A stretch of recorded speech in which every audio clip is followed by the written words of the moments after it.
Hi, everyone. Thanks for joining. This is Matt Gayer, Co-Executive Director at the Catalog for Philanthropy. We're talking about social media audit today and how to evaluate our social media efforts. We still have quite a few folks hopping on the line, so we're going to give everyone just one more minute here, then we'll get started. Thank you.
Okay, we're going to go ahead and get started. For those of y'all that just joined, my name is Matt Gayer, Co-Executive Director at the Catalog for Philanthropy.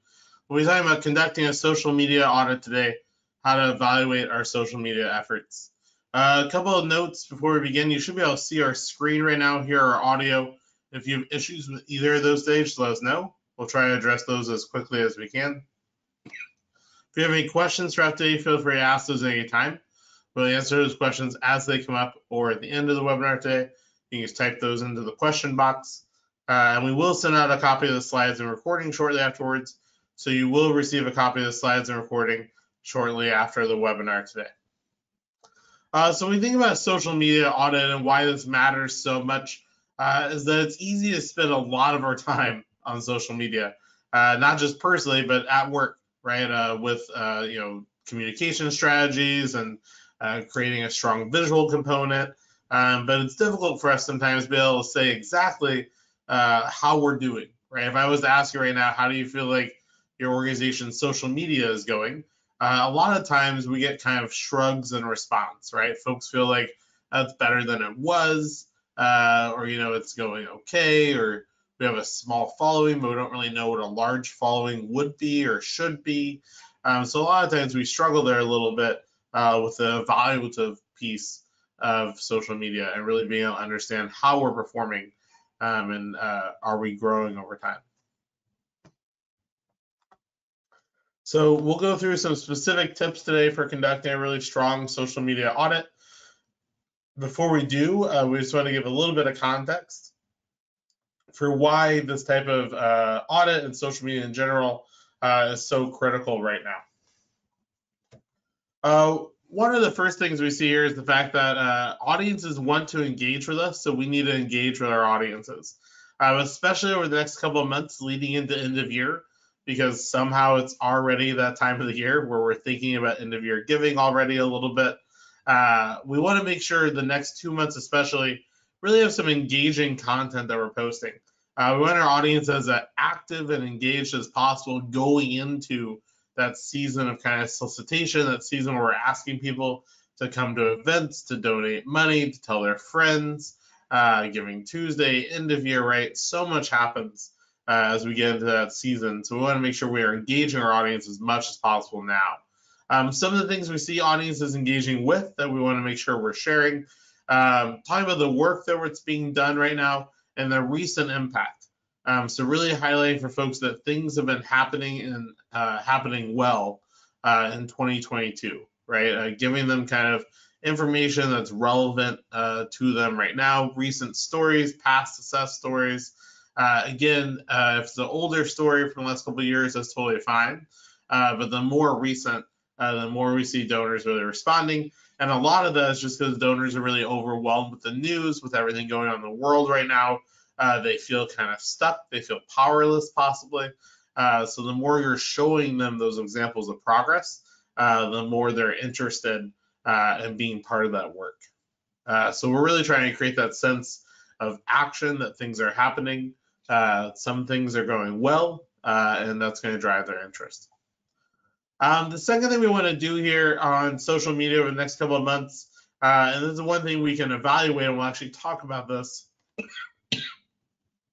Excuse me. Talk about this as part of our social media audit today, is activating our audience, but not just to donate, right? So we know social media is a challenging place to fundraise on. That's actually not at the best use. The best use of social media is often for cultivation and stewardship, and we do fundraise on it around Giving Tuesday, end of year, etc. We want to make sure we've really engaged the audience before then. One way to do that is actually ask them to do things other than donate leading up to a time where we're going to ask them to donate. So what it could look like is making sure our posts encourage the audience to go read something, to learn more about something, to share something with their friends, to do some type of advocacy, whether it be formal or informal, to volunteer, or to take some type of small action in their own life, right? So, an example of this could be for an environmental organization. We could be asking them just to read more about local environmental challenges. We could be asking them to call their local city council, talk about, water runoff or something. We could be asking them to volunteer with us, come do like a park cleanup day or something. Or it could be a small action they could take themselves, like a home recycling program or switching out their light bulbs for more efficient ones. Whatever those may be, getting some of those asks in so they realize that we want them engaged, not just their wallet, is really important. If our social media at all feels financially transactional, where we're just trying to get donations, audiences flee from that pretty quick. So I want to make sure these other actions are being incorporated in there. And then finally, the audience is present. The audience is there right now. So a lot of times I know we wonder, is social media kind of worth the effort that we put into it? We'll talk about how to evaluate that today across the rest of our time. But I just want to highlight for folks that we still see audiences hyper engaged. This peaked kind of during the beginning parts of the pandemic, but has not really slowed down. And despite some shifts, right, more people are on TikTok, et cetera. The big three of Twitter, Instagram, and Facebook still are where most people are, and where most people spend most of their time. So we want to make sure that we're still building those out and spending the time there, because it still matters and there's still a lot of opportunity there for us. So with that, we'll dive into the tips around doing a social media audit.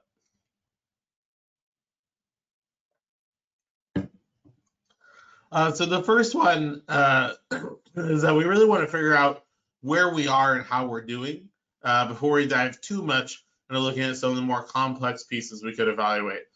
So the first thing here is just making a list of all of our social media accounts. And that may sound like a pretty straightforward process. For many of us, it probably is.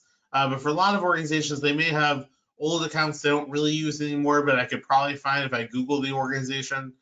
So we really want to make sure we take stock of anything we have out there, because all of that is part of our digital brand, whether we like it or not. So this might be a good time when we make that list to inactivate a few of those older ones. But any social media accounts on the major platforms, minor platforms on LinkedIn, all that we want on kind of a list. Once we have that kind of sorted and we kind of know what social media accounts we're looking at and what channels we're using, we want to look at our current data. So currently, right now, at a high level, what's the audience size for each of our platforms, right? So just looking at how many followers do we have, what does that look like right now in terms of kind of size, and then looking 6 months ago. It's great if we look a year ago. I will say the one thing is, if we've only recently started really engaging on social media and we know that technically we had an account a year ago, we weren't really using it fully, I would only really try to compare apples to apples here. So if you've been doing your social media actively for at least 6 months, looking 6 months back, if you have been doing it longer than a year for your organization, looking a year back as well can be helpful. But we really want to see, because trends happen so fast in social media a lot of times, 6 months ago compared to today, has my audience gotten bigger, smaller, stayed the same, right?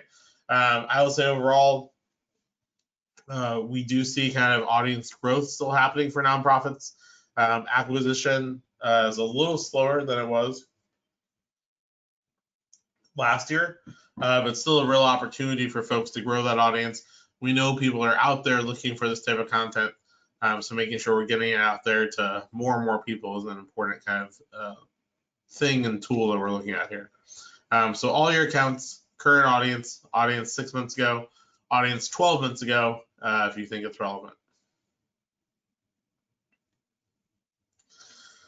The second tip here, this is where we start getting more into kind of the heart of the audit itself, right? And I'll also say just at a high level, the purpose of this audit and why we're doing this. I know audit can maybe sound intense, but it's simply really to figure out what's working and what's not, right? And then to do more of the thing that's working and do less of the things that aren't working, right? Just like anything, we probably don't have a fully staffed communications team. We may have no communication staff. So social media at the majority of small nonprofits is often run by either the fundraising staff, who's also in charge of all fundraising. They're doing this on the side, or it's run by like the executive director or program director who are running all the programming or the whole organization. And this is like one of the 5 different hats, right, you might wear at the organization. So knowing that we have limited time, it's really important to figure out what's working, what's not, and where should I spend that time? Because I obviously can't be posting on every platform constantly. So I want to figure out where should I be spending my time consistently. So the next thing we're going to look at in the audit to get to that question of kind of what's working, what's not, and how should I spend my time is figuring out kind of what content are people engaging with. So some of the criteria we're going to use here when we talk about engagement, there's obviously a lot of things we could refer to when we say social media engagement. That's a big bucket that can include pretty much any stat we want to. Some of the common ones, right? We could look at views, how many people actually saw the thing we posted. Interactions, so that could be liking it, loving it, right? Clicking on it in some way, basically. Or shares, right? Where they're actually sending it to other people, posting it on their page, etc. Those are the 3 kind of big buckets we think about. Views, obviously, is the least interactive of the 3. People didn't necessarily do much with it. They just probably did technically see it as scrolling past. But views is a really good indicator for us of how many folks are actually kind of having the opportunity to even engage with our content. So if we haven't looked at this before, it's a good thing to start tracking. It's a little bit like an email open rate, right?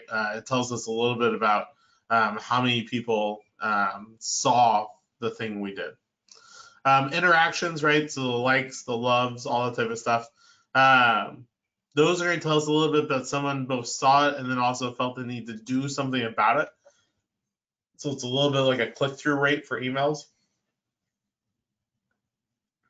And this is going to be helpful for us to know we're posting content that not just is visible to folks that they're seeing, but is actually driving them to want to be identified with it. So the interaction, a lot of times, especially because the language that those interactions use, like likes or loves or whatever, can make people feel like, oh, like they really like this content. That's part of it, but the other part of it is that they want folks to know that they like that content, right? So we're posting content that people want to be tied to, want to be attached to, and that's a good sign for us that that content is really resonating with the audience. And then finally, the thing that's hardest to kind of get, but also can be really impactful for us and probably the biggest impact on our audience size for sure, are shares, right? Where they're taking our content and then actually sending it out to their own networks as well. And something we could be looking at there, for especially if we really have a goal of audience acquisition, shares are going to be really critical to that. There's other things we could track here, conversion rates, things like that, getting people to our website, doing a certain behavior. A lot of that is kind of too difficult to track for a small team. So if you are on the call and you are a dedicated communications person, or you have a couple dedicated communication staff, you might be able to go deeper into things like conversions and stuff. But for most folks on the call today, those first 3, views, interactions, or shares, are really going to be probably a sweet spot of both capacity and also kind of useful knowledge that we can kind of gain there. The next thing we're going to do with those kind of criteria in mind, and whichever ones we want to prioritize out of those views, interactions, and shares, depending on our social media goals, is we want to go back and we want to look at, for the last few months, what were the top 10 posts on each of our major platforms, right? Top 5, top 10. Depending on how often we post, we may want to pick kind of a little lower number here, around 5, maybe top 10, but really just what are the top performers? It could be that there's 11 that are great. It could be that there's 4 that are great. What are those that we really see got the most engagement? However, we're kind of prioritizing looking at engagement in terms of views, interactions, or shares.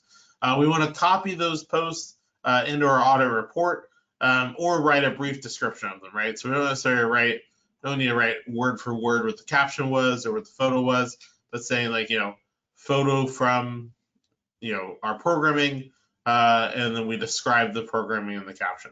That's going to help us see trends. Our goal here with identifying these top 10 is looking across different platforms, what's working for us and what's not.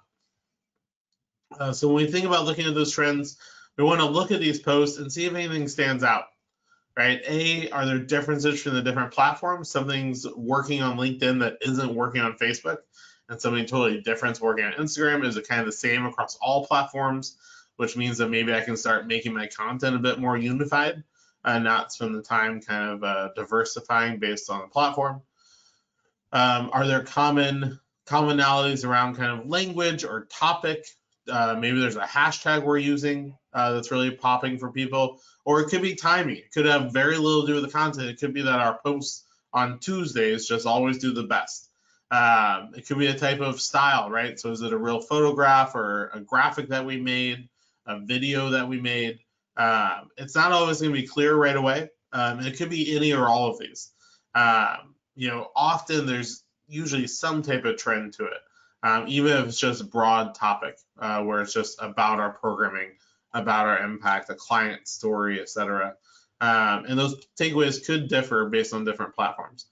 We do see often, our audience on LinkedIn is looking for something very different than our audience on Instagram. And those are good takeaways for us to have.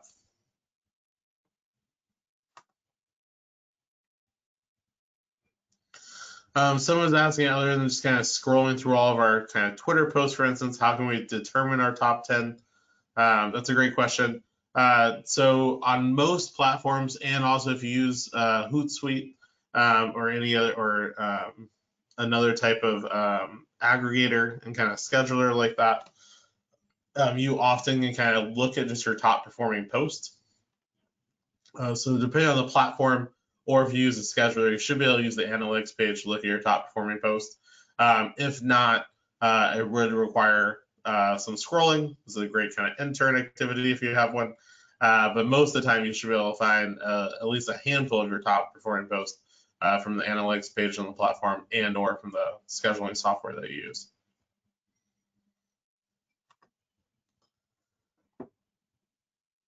Someone was saying if we boosted posts and kind of paid for that, they obviously got more engagement. So for the audit, is it best to separate organic from paid posts, or look at all of them together, or only look at organic? That's a great question. We're going to talk about this here in just a little bit, but if you do routinely boost your post and are paying for some of those to kind of get a little bit extra traction, we usually separate those out. So in that case, I'd be looking at my organic posts and which ones are performing best, as well as my paid posts and which ones are performing best, and really looking within my paid posts, what trends am I seeing work best? Within my organic posts, which trends are we seeing work best? And often those trends will align, right? So probably even an unengaging boosted post might perform better than an engaging organic post because the boost, especially on Facebook, for instance, is so impactful these days. So I would look at those separately and then kind of compare those trends to see if you're seeing the same thing across your paid and organic content.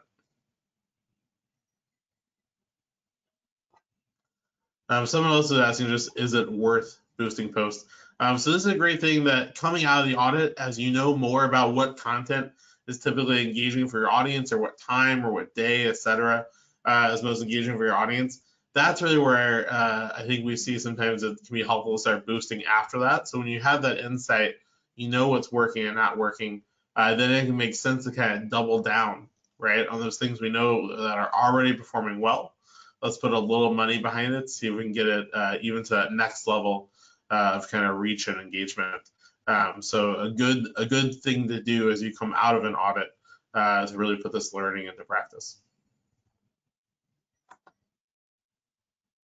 And because you can set those budgets so low, we do often say kind of boosting or things like that are worth it, but worth it to a certain price point. That's going to be different for every organization, but we would encourage you to start small and learn from kind of what's working and not there before kind of investing any type of significant funds in it. All right, the third thing we're looking for here when we do our social media audit isn't just about performance, but it's also about how we got that performance, right? Or kind of how we posted. So if my only charge to you was to post something on your Facebook page for your organization, your Instagram page for your organization, that would get the most engagement, right? Get the most likes or shares. Probably be very different if I said post something on your page that's really going to tell your audience about who you are as an organization, that's going to tell them about the clients you serve, that's going to educate them about the social issue. That very well may not be the same thing as a post something that just everybody's going to love, right?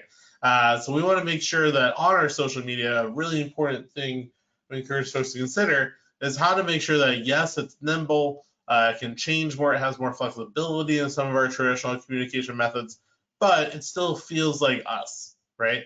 Something we see donors increasingly are looking for is continuity across our kind of digital brand or digital kind of face to the world, right? So if our social media looks and sounds one way, but then none of our writing or emails or website does at all, that's going to be a red flag to donors, right? That we don't have a continuous kind of voice or feel, that if we don't know who we are, how are they supposed to know who we are? And it causes some mistrust there. So a few things we want to do when we're doing this brand check as part of our social media audit.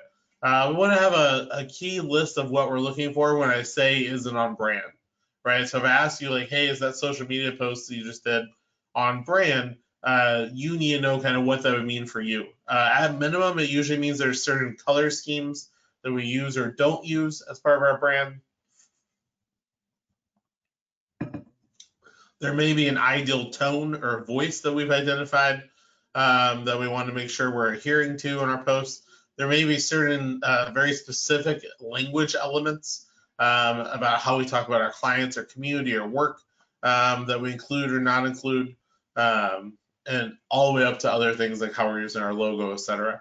But at minimum, voice and color are kind of the two things we see people want to check for here. Scroll through the last few weeks, a month of posts, whatever feels kind of representative, depending on how much you post, and just kind of quickly take note of any instances where you feel like something may have been out of brand, right? Maybe we're sharing something from someone else, which isn't necessarily a bad thing, but we need to think about, again, is this on brand to share, is it not? So taking note of that so we can go back and look at that later for anything that's kind of outside of our typical brand. The fourth tip here, as part of the audit process towards the end of the audit, we want to make sure it's not just always looking back at how we've done, but also setting goals for how we want to do. So when we think about moving forward with our audit, right, so we've looked at what's worked, we've looked at some of the trends, we've looked at our audience growth, we've looked at our branding and how we're communicating. Now we want to think about where we're going to go next, right? Now that we have this audit in place and we have this learning that we've just done. One of those is growth, right? So a raw number, not necessarily a percentage, but like how many followers do we actually want to gain, right? So if I have 500 now, do I want to add 100, 50, 500 more? Having a plan for that goal and making sure it feels realistic. So looking at past growth and then looking at our plans and capacity for this year when thinking about what number we want to put there.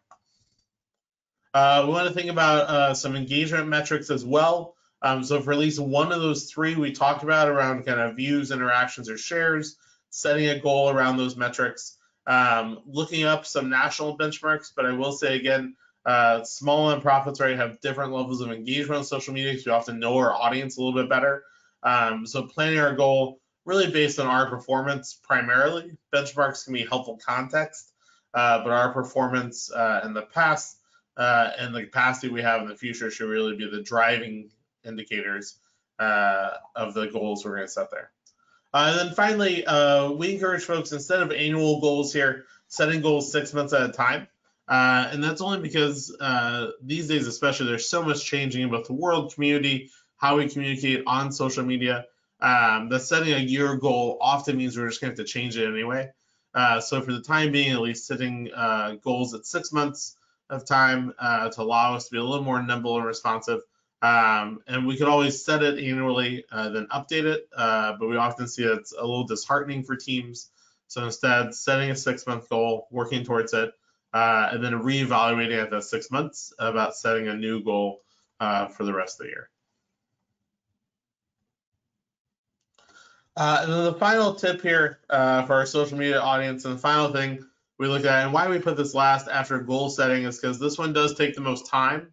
So this is one of those that we may not have capacity for right now. And if we can only do the pieces of the audit we already talked about, audience, top performing posts, setting some goals, getting a sense of kind of trends and themes, and looking at the brand, that's a really great start for our audit. If we have capacity, looking at who the audience is, right? If I have 1,000 people following me, it could be 1,000 donors, could be 1,000 clients and community members, could be 1,000 community partners and fellow nonprofit staff, could just be a lot of friends and family, right? So there's a lot of ways to get to that 1,000 followers. So we want to know who is actually engaging. So looking at some demographics of our audience, platforms track this at a high level. It's not always 100% accurate, but at least gives us a picture. And when we compare it over time, we can see how it's changing, right? And that's probably the most important thing for us to look at there. So we can think about our platforms a little bit and the demographics we can track on them. We can think about looking at a random sample of our audience, so taking 5 to 10% of our audience, depending on the size of our audience, and then actually Googling those folks and trying to figure out things about them. This is a project that takes a lot of time. But I will say for the organizations we've talked to that have done it, they've learned a lot of really interesting things. So this would be a great thing to have an intern do for a summer, right, to take on as a project. And then finally, I was thinking, is our audience engaging differently than typical social media audiences? So looking at some national trends and stats there, and then looking at our audience and kind of seeing what they're doing to compare. 2 things we want to avoid here when thinking about our audience. One is we want to make sure that we're not just like sending content out there regardless. Who our audience is should dictate a little bit about the content we're sharing. So we need to know who they are to be able to kind of tailor our content appropriately. And then finally, we may very well find during this that the audience we have is not necessarily the audience we want, right? So our audience maybe doesn't include a donor community as robustly as we wish it would, or it includes donors, but only those of a certain age. We want to get a younger audience or a different audience. So we need a balance, putting some content out there for the audience we want to eventually have, so that when they come, they can see stuff that appeals to them. But we also want to post some content that's going to be interesting to the current audience so we don't lose them. So it's a real balancing act, and we realize our audience may not be the ideal audience we want. A couple things to do now, then we'll pause for any questions you all have for a wrap up today. Take some time to plan to conduct your audit in the next couple months. It's a great time to do this, so going into end of year, we have as much knowledge as we can to be able to post as well as we can the last couple months of the year. We want to look for kind of what are those trends that are really driving engagement, and how can we tap into those trends moving forward. Make some goals for the rest of the year, right? Next 6 months, or at least next 4 months. Doing some research into benchmarks as well as our own data. Again, though, prioritizing our data to inform our goals more than benchmarks do.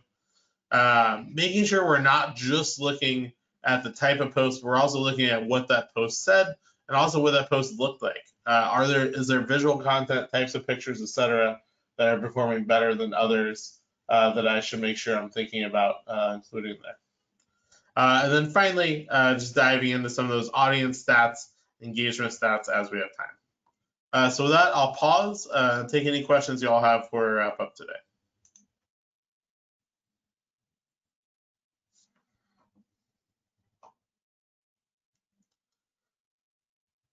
Someone was asking what typical growth is in a year for a nonprofit social media audience. It's going to really depend on how big your audience is right now, right? So obviously, if you have 100 people, a lot easier to double that than if you already have 5,000.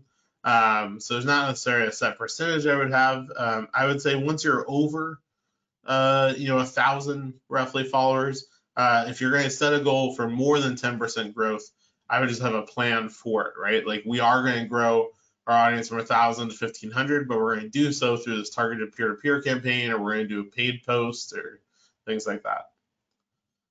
Someone was saying, what's the best kind of software or method to actually conduct an audit in? Asking Excel or otherwise. I would do this in Excel. There's definitely kind of paid softwares out there. There's kind of paid social media audit softwares out there, but Excel is great for this. You can put that data in there pretty quick, run some really fast kind of formulas to kind of see percent change and things like that. So I would definitely prioritize using Excel for this. Any other questions folks have before we wrap up today?